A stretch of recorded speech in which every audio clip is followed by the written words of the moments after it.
Hello everyone. तर मी आज बनवणार आहे गार्लिक टॅमॅटो चटणी. तर याच्यासाठी मला लागणार आहेत टॅमॅटोज. तर मी काल सहज अशी बाजारात गेली तर मला असे छोटे छोटे टॅमॅटो मिळाले. तर मग मी ते घेऊन आली आणि म्हटलं काय बनवावं, तर मला सुचलं की टॅमॅटो चटणी. तर मी हे टॅमॅटोंचे असे काप करून घेते.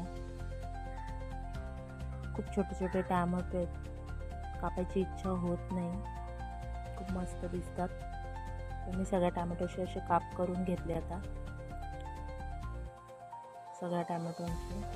तर आता आपल्याला फोडणीसाठी काय साहित्य लागेल आपण हे बघूया. तर हे आहे फोडणीसाठी लागणारं साहित्य. तर इथं घेतलं आहे मी कढीपत्ता, लाल मिरची, चिंच, लसूण, उडीद डाळ, चणा डाळ आणि मोहरी. सगळ्यात पहिले गरम करायला ठेवली आहे कढई गरम झाल्यानंतर त्यात त्याच्यामध्ये हे जे मी कापलेले टॅमॅटोज आहेत ते टाकले.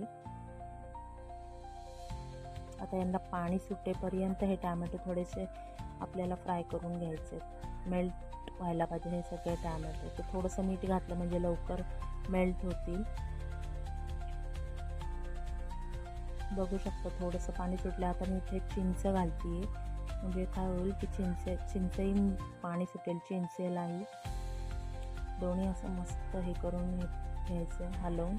आणि थोडंसं वाफ काढून घेतली की काय होईल, अजून त्याला पाणी जास्त सुटेल वाफ. तर मी थोडंसं झाकण ठेवून 5 मिनटं मी ते वाफवून घेते.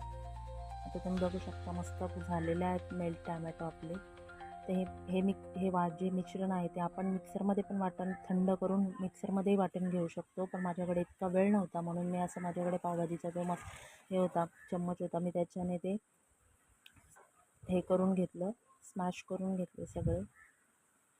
कुठचंही अख्खे टॅमॅटो राहिले नाही पाहिजेत म्हणून हे असे मी लगेचच होतात ते स्मॅश. सगळं हे स्मॅश झाल्याच्या नंतर एका प्लेटमध्ये हे मी काढून घेते. एक प्लेट घेतली, त्यामध्ये मी हे मिश्रण काढून घेते. आता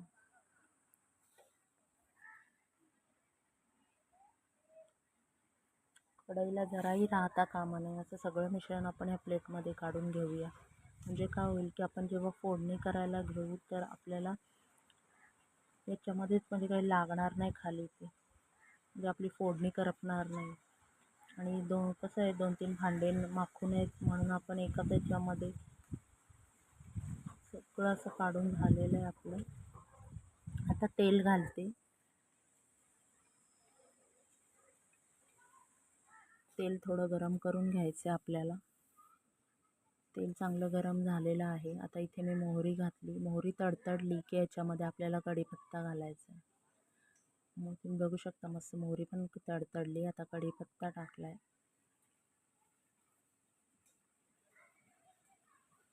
उडीद डाळ घातली. चणा डाळ पण टाकून घ्यायची आपल्याला त्याच्यामध्येच. ज्या 2 मी लाल मिरच्या घेतलेल्या त्याच्यामध्ये 2 भाग करून मी टाकले.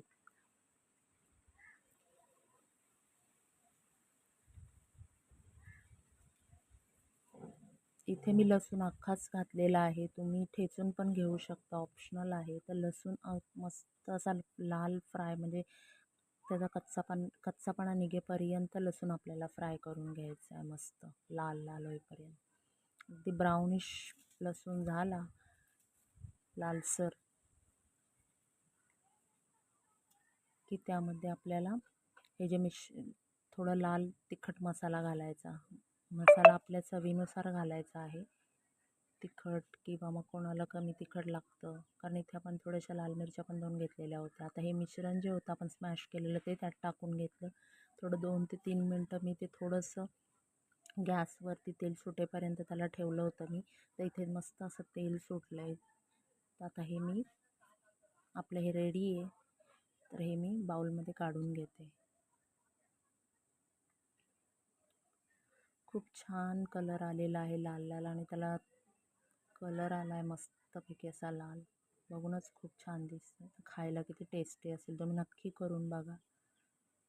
टॅमॅटो गार्लिक चटणी ही कशाबरोबरही आपण खाऊ शकतो. वरण भात, खिचडी किंवा मग चपाती किंवा भाकरी अगदी कशाबरोबर आपण खाऊ शकतो. तुम्ही नक्की ट्राय करून बघा आणि मला कमेंटमध्ये नक्की सांगा की गार्लिक चटणी कशी झालेली आहे. बाय.